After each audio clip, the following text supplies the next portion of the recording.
Seja bem-vindo a mais um Direito Sem Fronteiras. A legislação da maior parte dos países aborda a morte provocada do ser humano como algo passível de punição, assassinato da cadeia e até pena de morte. Mas, se for legítima defesa, a história pode ser outra. Há também casos de homicídios culposos, quando não há intenção de matar. E ainda, a ajuda a quem quer tirar a própria vida. A eutanásia é crime, dependendo do país onde você esteja. No programa de hoje, vamos falar da experiência de países onde essa prática é legalizada. Um deles é a Suíça. Lá, uma organização chamada Dignitas ajuda pessoas que querem tirar a própria vida. Vamos ver um vídeo feito por eles.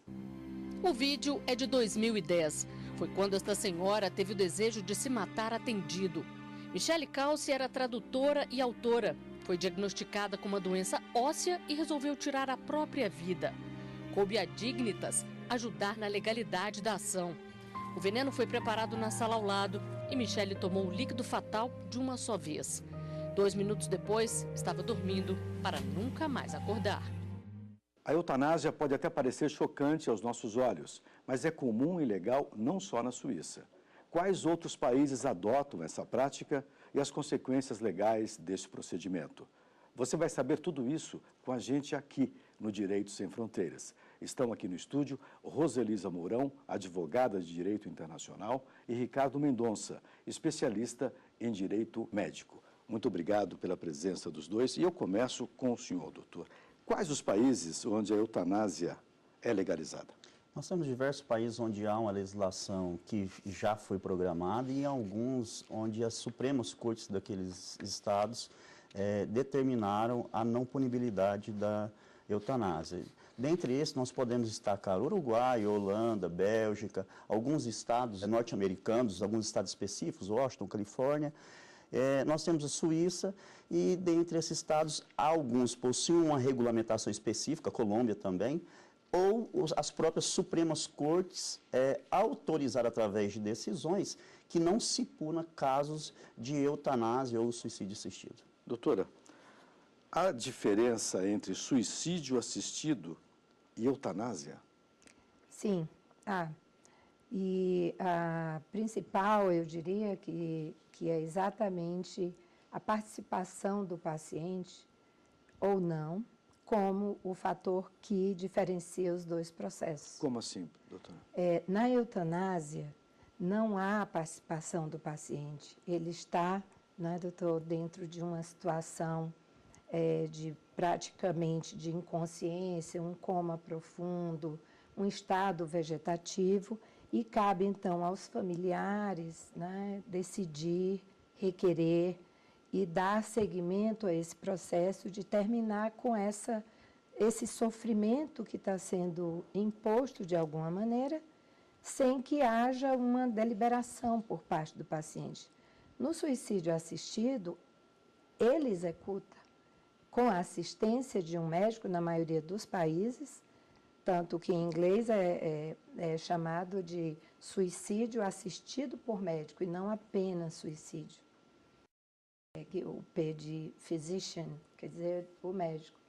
Então, o médico leva a termo uma vontade expressada pelo paciente e ele próprio executa, ou seja, toma a decisão final e pratica o ato. Em que casos, especificamente, a eutanásia pode ser permitida? O que nós observamos, tanto nos países onde já há uma legislação específica, e até mesmo na nossa profunda discussão sobre a evolução do nosso direito, são casos de terminalidade.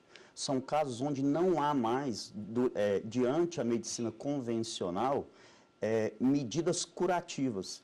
São pacientes que vão receber o quê? A partir de certo momento, apenas cuidados de hidratação, cuidados de inanição. Então, esses pacientes já não têm mais recursos médicos que levem a uma cura. Esses, sim, são os pacientes que nós dizemos pacientes terminais ou pacientes paliativos. A eutanásia, ela vem o quê? Em uma via de escolha a esse paciente que não deseja receber nenhum tipo de tratamento que seja inócuo, inútil, ineficaz para a sua cura, e ele também não pretende o quê? Prolongar a sua vida de sofrimento. Quando a gente fala em eutanásia, nós temos que analisar o quê? Que o paciente que seja capaz, maior e esteja no gozo de seu discernimento, das suas faculdades mentais, ele tem o direito de decidir tanto pela sua vida como pela sua não continuidade. Então, esse direito ele deve ser expressado de forma o quê? De forma consciente, plena e clara. Existe algum tipo de enquadramento legal em relação à decisão ser individual ou coletiva da eutanásia? Eu imagino que haja um certo conflito familiar quando a pessoa está deitada no leito hospitalar e, de repente, ela acorda um dia e fala, eu não quero mais isso. Como que o direito trabalha com isso internacionalmente? Bom, em primeiro lugar, o conflito antecede o próprio direito, porque ele está ligado à própria natureza da vida humana. Então, a vida humana foi eventualmente regulada pelo direito, mas ela está dentro de um escopo que nós chamamos de direito natural, o direito à vida. A nova sistemática do direito mundial em relação a isso é garantir ao paciente a escolha utilizar o princípio da dignidade, né, da vida humana, garantindo a ele uma vida digna, assim como também uma morte digna. Considera-se, em muitos países, que a morte com um sofrimento aviltante, incessante, sem nenhuma capacidade de reversão, dores intoleráveis, dentre outros muitos, né, outras muitas manifestações físicas e psicológicas, que essa morte pode ser, sim, considerada indigna. Entendi. Quais são, assim, as medidas jurídicas necessárias para que esse procedimento possa ser assumido e realizado? Há um protocolo a ser seguido, eu imagino. Sim. Dentre os países do direito comparado, vez que no Brasil a gente não tem um protocolo específico, vez que a eutanásia não é permitida, mas inicialmente... Em nenhum caso aqui no Brasil? Em nenhum caso ela é permitida. Expressamente proibida, por quê?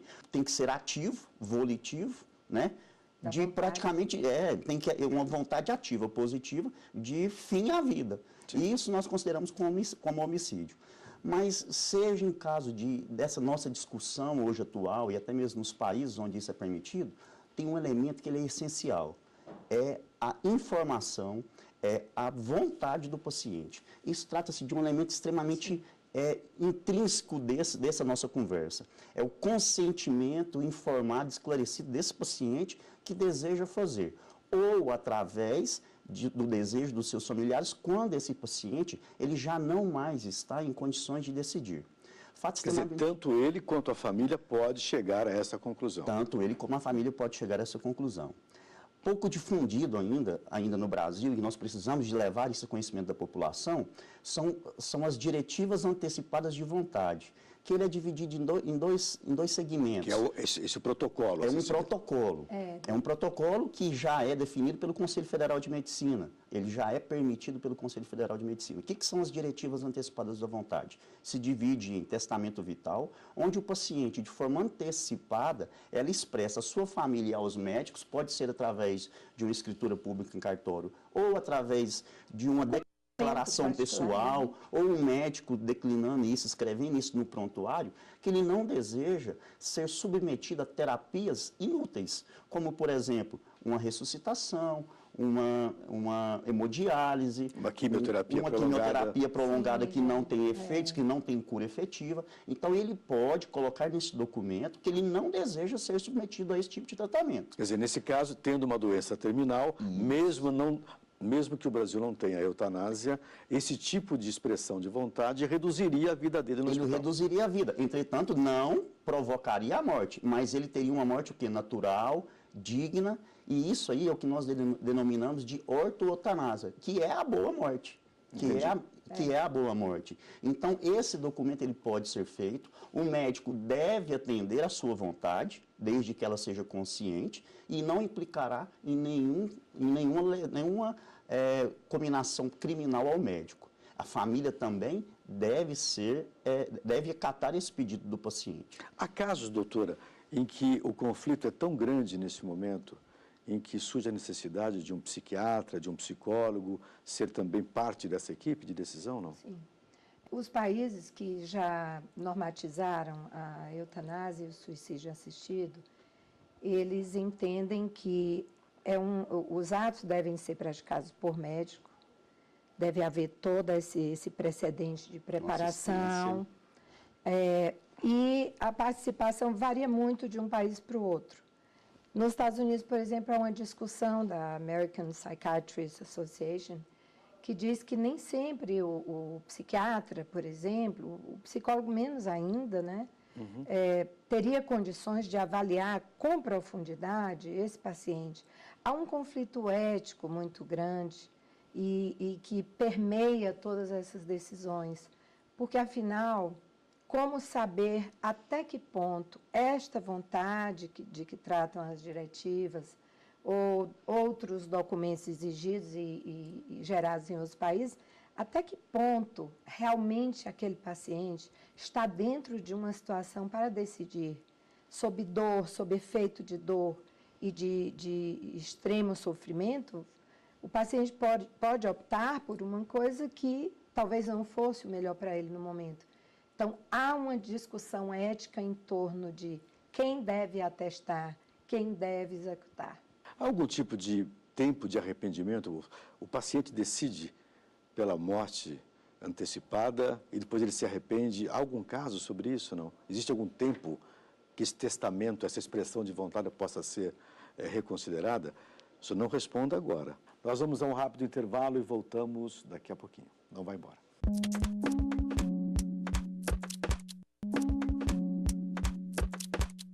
O Direito Sem Fronteiras discute hoje a eutanásia legalizada e o suicídio assistido, com ajuda médica. Bem, nós estamos falando no primeiro bloco sobre o tempo de arrependimento. Eu perguntei isso ao senhor. Existe algum tempo previsto na legislação internacional? O paciente pode decidir reduzir a vida, de repente ele fala, não, pensando bem, eu quero enfrentar o tratamento.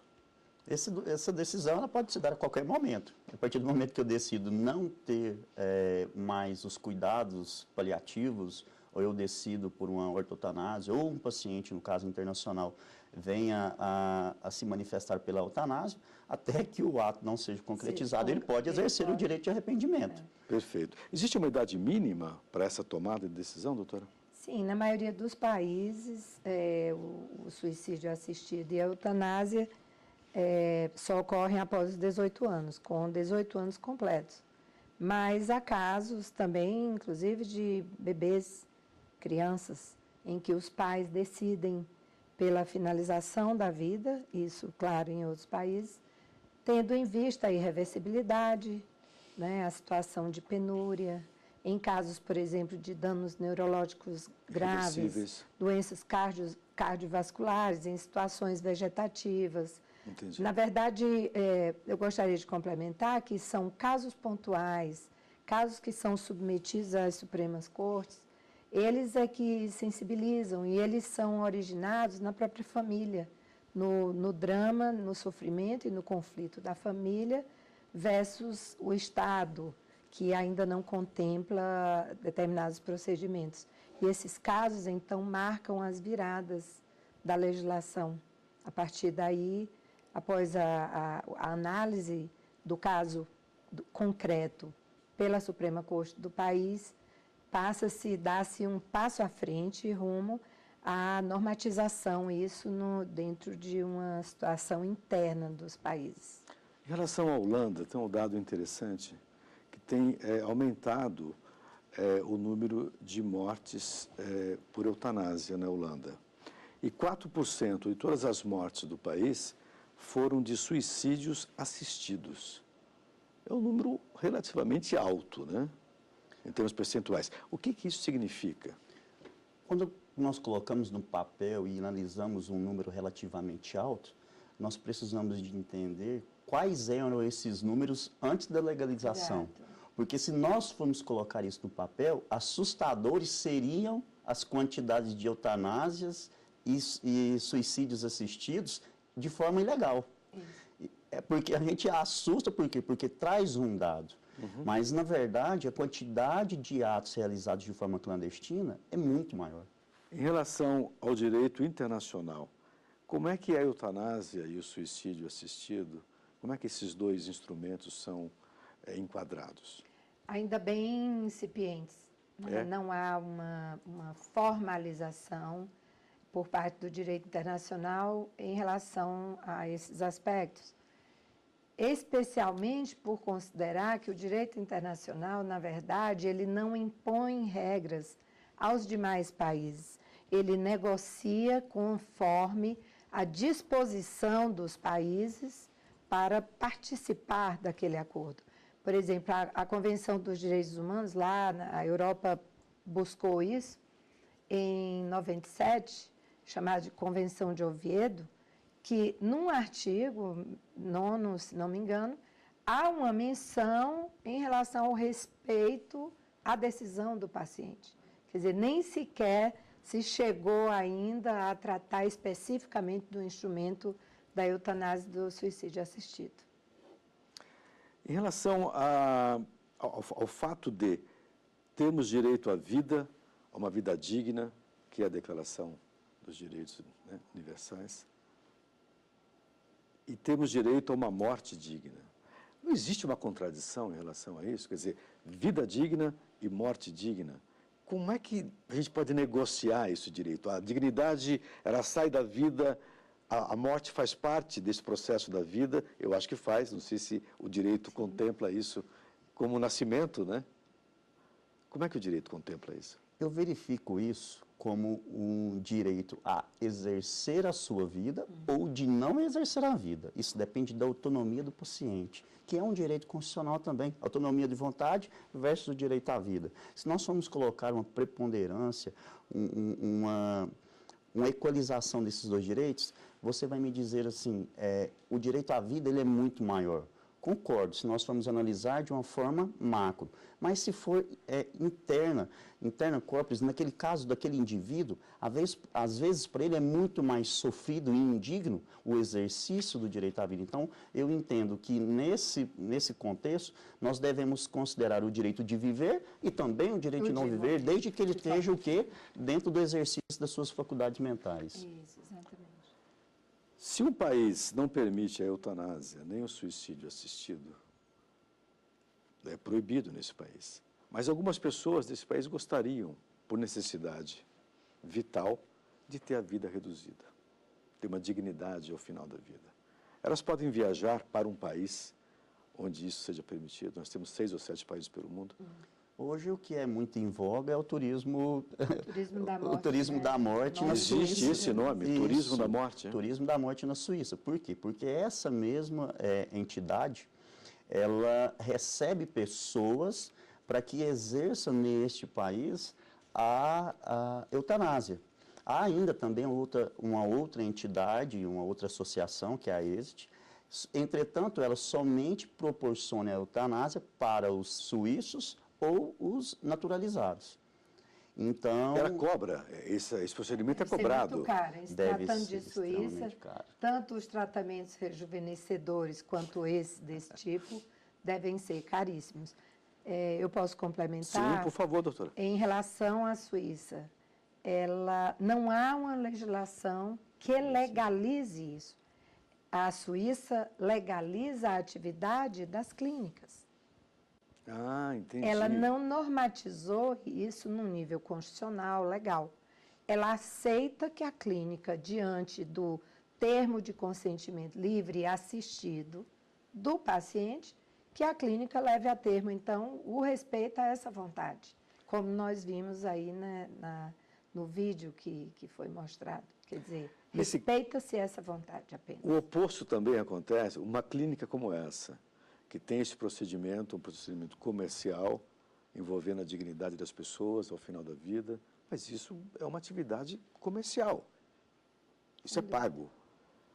Essa empresa anuncia em outros países, leva mensagens do tipo, se você quiser ter a sua vida resolvida, ter a sua morte assistida, venha para cá que a gente soluciona. Existe esse tipo de procedimento? Eu desconheço a legislação ética da medicina da Suíça. Entretanto, é uma infração ética a mercantilização da medicina no Estado brasileiro. Sim. Então, aqui é proibido Seria, qualquer né, tipo de mercantilização dos serviços médicos. Então, aqui, inicialmente, de forma ética, seria proibida. Ainda mais pela proibição da eutanásia. Mas o direito, ele é estático. O direito, hoje nós conversamos sobre eutanásia porque há legislações que estão borbulhando.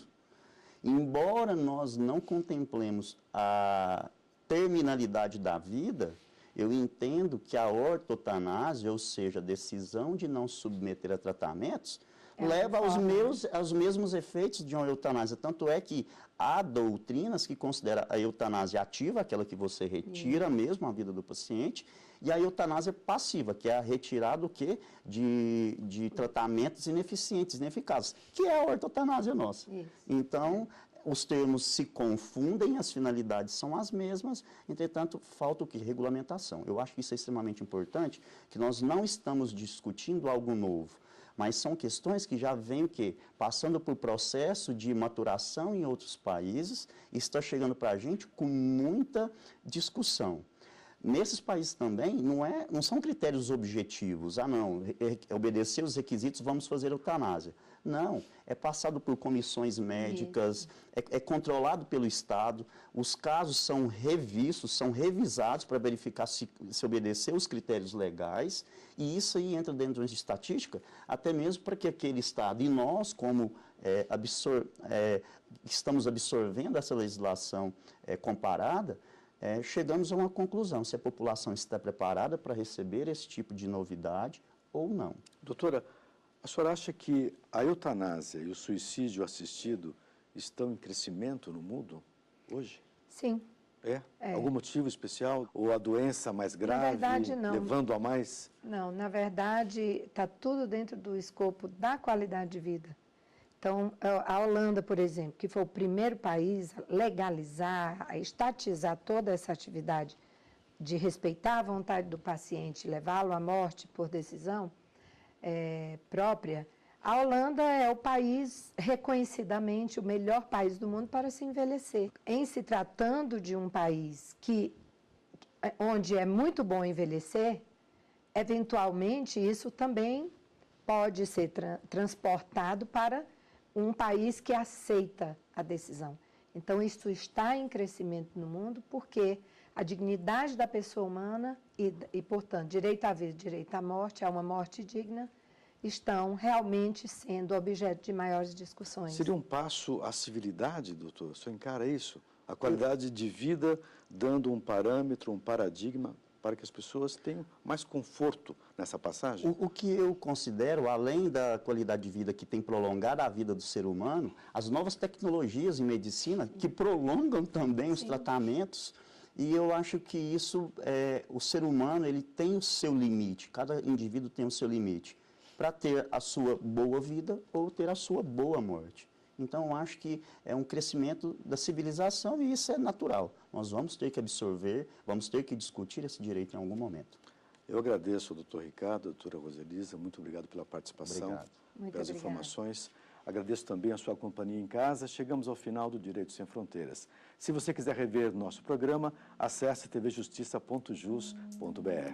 E se quiser enviar sugestões, mande um e-mail para a gente. O endereço é direitosemfronteiras@stf.jus.br. Um abraço, até a próxima.